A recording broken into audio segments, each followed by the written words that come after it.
the distance that we're going to do here would have been about 35 more laps or 40 more, so a solid 50% more. So it'll definitely be the longest street course we've ever done.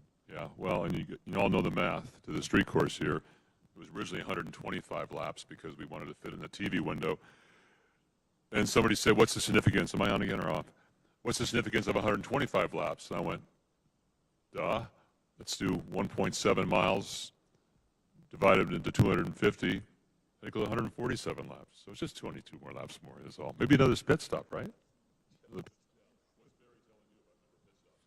I mean, it's going to depend, but for sure, at least 3. You never know with cautions and stuff, but 3 to 4 can be more as well. But you cannot do it with less than 3 pit stops, which is a ton. Like that just suddenly opens up a lot of the strategies and the opportunities. But I think it's going to be like 4. We'll see.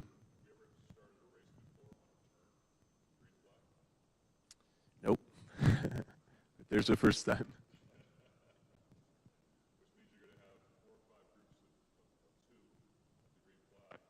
You're going to have the rest of the guys down the street barreling at it. So it's going to be an interesting start.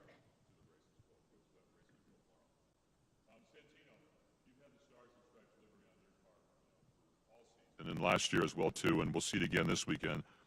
You race for homes for our troops. There couldn't be a more fitting place to race with that livery than here in Washington, D.C. Talk about what that means to you.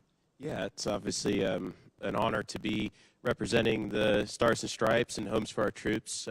You know, and working with the charity, it's a charity for our severely injured post 9/11 veterans. So guys that go off to war, that fight for the freedoms that we have today, for chances to have like we have racing around the Capitol, and you know, to be in the series and you know, getting a chance to meet all these veterans throughout the years, and then to be carrying that livery all season long, coming to the Capitol.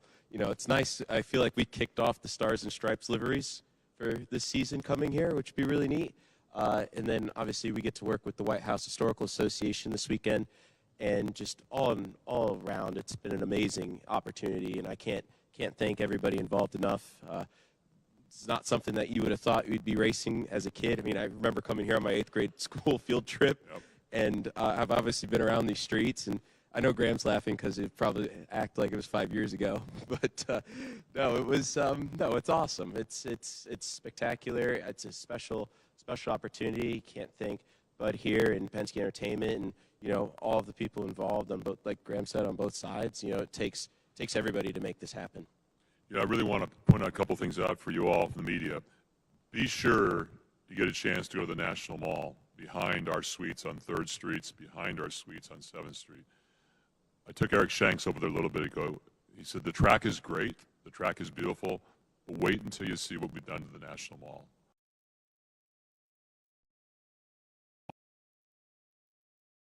Thousand people inside the stripes area, we call it, which is inside the racetrack, and 70,000 people outside the racetrack. 140,000 people a day. 288,000 people signed up for tickets requests in just 9 days. You're going to see, you mentioned new companies. Boeing is at turn 6, beautiful turn. Okay, Starlink is at turn 2. All these new companies have come into Gage. The CEO of Delta Airlines will be here. Okay, this is also an opportunity for us to grow our sport by showcasing it to these companies that were never part of our sport before. So you guys put on a good race. That's your jobs, and our job is to put on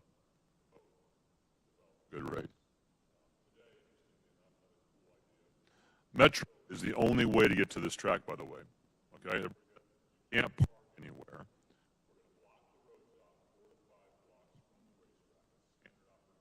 Here for Secret Service, you got to take the Metro. Today in the Metro, we loaded our race car on a rail car, and it's going all around the city right now under the subway with our show car. People are going to say, what the hell is that? So just another way that we are engaging the fans here in ways we've never, ever done it before. And I think, to your points, we're going to have a lot of new fans for the first time ever seeing our sport in attendance, but also on TV. So I I want to thank the media for being here. I think we've had 800 credentials. I think you're going to see one of the nicest media centers you've ever have been to at the Johns University, the 7th, 8th, 9th, and 10th floors.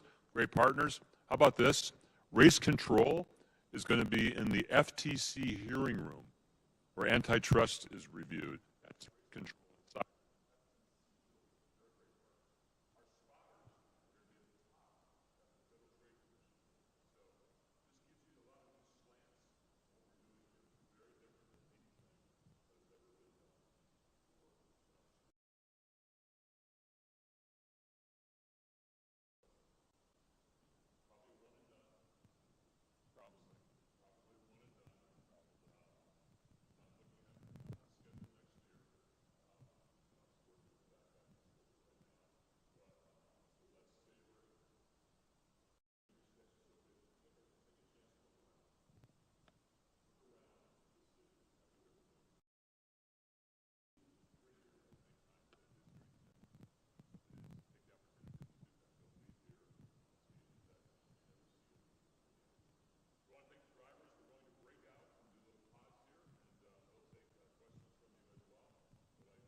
Thank you.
Before I ask you some questions about being here, I want to unveil something that nobody has seen yet, and that's what's next to you there, Graham, to your left shoulder. And I think I want to do that first because I think it'll give you even more incentive about why you want to win this one and only race. So I'm going to let Graham, since you're closest to it, stand up and let's unveil that.